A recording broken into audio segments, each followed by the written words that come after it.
राजस्थान में विधानसभा चुनाव आने वाले हैं। सियासी गलियारों में हलचल काफी तेज हो चुकी है। ऐसे में देखा गया कि भाजपा की पहली लिस्ट आ चुकी है और कांग्रेस की पहली सूची का अभी सभी को इंतजार है। और सूत्रों की माने तो कांग्रेस की पहली लिस्ट शाम तक जारी भी हो सकती है। ऐसे में हमारे साथ सहयोगी ज्योति है।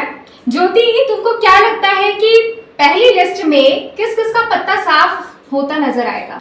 मंजू जी, बिल्कुल आपने सही बोला कि आज रात तक कांग्रेस की लिस्ट जारी हो सकती है। जैसा कि देखा गया है कि बीजेपी ने इस बार बड़ा चेंज किया है, सीटों में बहुत बड़ा फेरबदल किया है। नरपत सिंह राजवी जो 2 बार विद्याधर नगर से विधायक रह चुके, इस बार उनकी सीट भी कटी है। तो समय था कांग्रेस में भी इस बार सीटों में बड़ा फेरबदल देखने को मिल सकता है।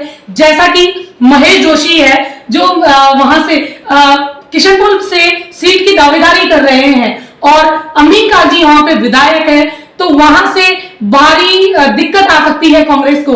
यदि महेश जोशी को वहां से सीट दी जा सकती है तो अमीन काजी को कहां पहुंचाएंगे, ये कांग्रेस के लिए बड़ी मुसीबत हो जाएगी। दूसरी तरफ लालचंद कटारिया जो अभी झोटवाड़ा सीट से हैं, वो भी विधानसभा जो आमेर क्षेत्र है वहां से अपनी दावेदारी जता रहे हैं, वहां से वो सीट मांग रहे हैं। अभी कांग्रेस के लिए बड़ा मंथन का विषय होगा कि वो सीट का बंटवारा किस तरह से करेंगे। ज्योति, जैसा अभी तुम कह रही हो कि लालचंद कटारिया की बात आ रही है, तो सुनने में तो यही आया था सूत्रों के से कि वो अपने बेटे के लिए भी सीट मांग रहे हैं। तो उसके बारे में क्या कहना चाहोगी कि क्या लिस्ट में उनके बेटे को, युवाओं को जगह दी जाएगी, टिकट मिल सकता है? बिल्कुल। इस बार जब खड़गे जी राजस्थान में आए थे जयपुर में, तब उन्होंने एक सीधा संदेश दिया था कि जो अपने परंपरावाद या परिवारवाद को नेता प्रमुखता ना दे, पार्टी की सोचे। जिताऊ कैंडिडेट पे इस बार दाव आजमाना चाहेगी कांग्रेस, क्योंकि जैसा कि देखने में आ रहा है कि इस बार जो बीजेपी है वो अपने बहुत से लोगों के टिकट काट रही है और बहुत जगह चेंज कर रही है। अब ये देखना बड़ा रोचक होगा कि कांग्रेस अपने किन किन प्रतिनिधियों को उतारती है।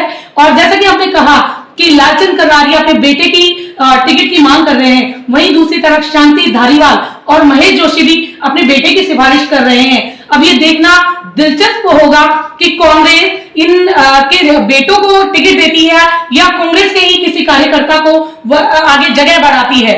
मतलब लग रहा है कि ये जो चुनाव होने वाला है, एक तरह से टिकट जिस तरह से जारी किए जा रहे हैं, परिवारवाद चल रहा है, तो बहुत दिलचस्प होने वाला है इस बार आने वाला जो विधानसभा का चुनाव है। अब मैं ये पूछना चाहूंगी कि जिस तरह से बीजेपी में विरोध प्रदर्शन दिखा पहली लिस्ट आते ही 41 प्रत्याशियों की, और उसमें ये सबसे बड़ी बात थी कि 7 सांसदों को उतारा गया था, उन सांसदों का भी विरोध होता नजर आया। तो लगता है कि कांग्रेस में भी पहली लिस्ट की माने तो कहा जा रहा है कि जो जिताऊ कैंडिडेट है और जो सबसे पहले जो दिग्गज नेता है उन्हीं की लिस्ट आने वाली है, तो लगता है कि उन पर भी विरोध इस तरह का नजर होता है। बिल्कुल।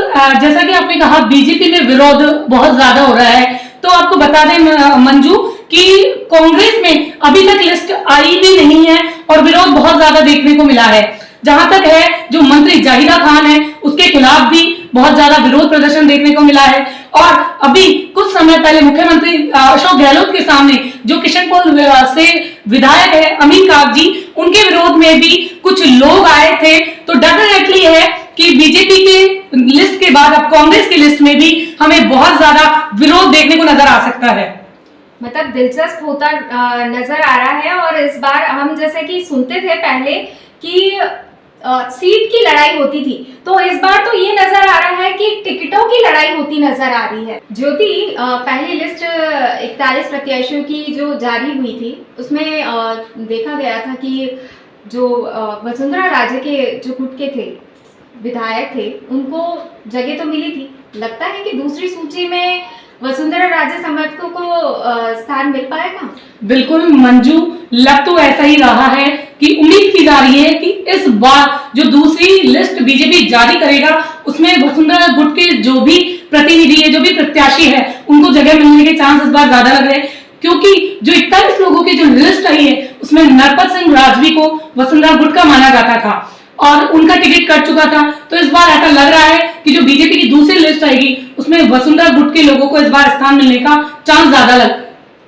ज्योति, जिस तरह से विरोध नजर आया था, 7 सांसद जो बीजेपी के थे उतारे गए, इन सांसदों पर भी विरोध होता हुआ नजर आया और अभी कुछ विधायकों के वीडियो वायरल होते हुए नजर आ रहे हैं, जैसे कि कांग्रेस के जो विधायक है राजेंद्र बिधूड़ी, उनका भी पगड़ी पर लात मारना, इस तरह का विरोध देखा गया था कि वीडियो वायरल हो रहा है। और दूसरी तरफ जो पूर्व विधायक है बीजेपी की राजकुमारी जाटव, उसका भी विरोध प्रदर्शन बीजेपी में देखा गया है। उसके बारे में क्या कहना चाहोगी कि इससे किसको नुकसान पहुंच सकता है या इनको टिकट मिलेगा या नहीं मिलेगा? जी बिल्कुल मंजू जी, आपने सही कहा। जो कांग्रेस के जो विधायक है राजेंद्र, उनका जो वीडियो वायरल हो रहा है वो एक बहुत बड़ा नुकसान हो सकता है उनको, क्योंकि वो पहले 2 बार विधायक रह चुके हैं और इस तरह की वीडियो वायरल होना जनता में गलत मैसेज का जाना होता है। दूसरी तरफ आज बीजेपी में जो राजकुमारी जाटव है उनका विरोध प्रदर्शन हुआ है और उनके जो स्मोकिंग करते हुए जो फोटो जलाए गए हैं कार्यकर्ताओं द्वारा, वो भी बड़ा नुकसान दे रहा है।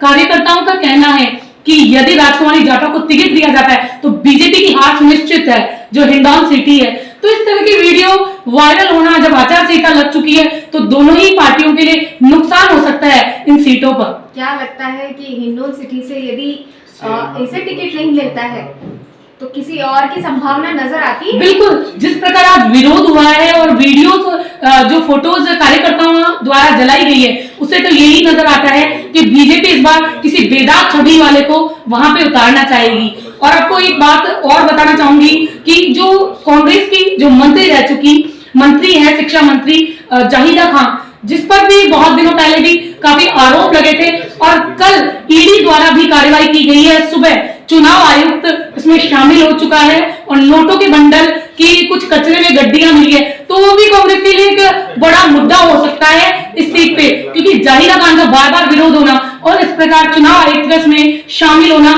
कांग्रेस के लिए सीट पे नुकसान हो सकता है। लगता नहीं कि मतलब चुनाव जिस तरह से नजदीक आने वाले हैं, या हम कहें कि 1 महीना 1.5 महीना रह चुका है और ईडी की कार्यवाही इसी समय पर आकर ज्यादा विरोध होना, कार्यवाही होना, क्या लगता है कि इससे नुकसान किसको पहुंचने वाला है? बिल्कुल, अगर जैसा कि देखा गया है कांग्रेस बार बार आरोप लगा रही है, कांग्रेस बार बार आरोप लगा रही है कि बीजेपी चुनाव नजदीक आते ईडी की कार्रवाई करवा रही है। जो किरोड़ी लाल मीणा है, विधायक वगैरह है, वो तो काफी चर्चित चेहरा बन चुके हैं। बिल्कुल, जो बिल्कुल चर्चित बन चुके हैं और बार बार वो ईडी की जो कार्रवाई की मांग कर रहे हैं। और अभी आपने देखा होगा रिसेंटली गणपति प्लाजा में लॉकरों पे कार्रवाई की गई है, तो काफी कुछ नाम अभी हो सकता है सामने आए।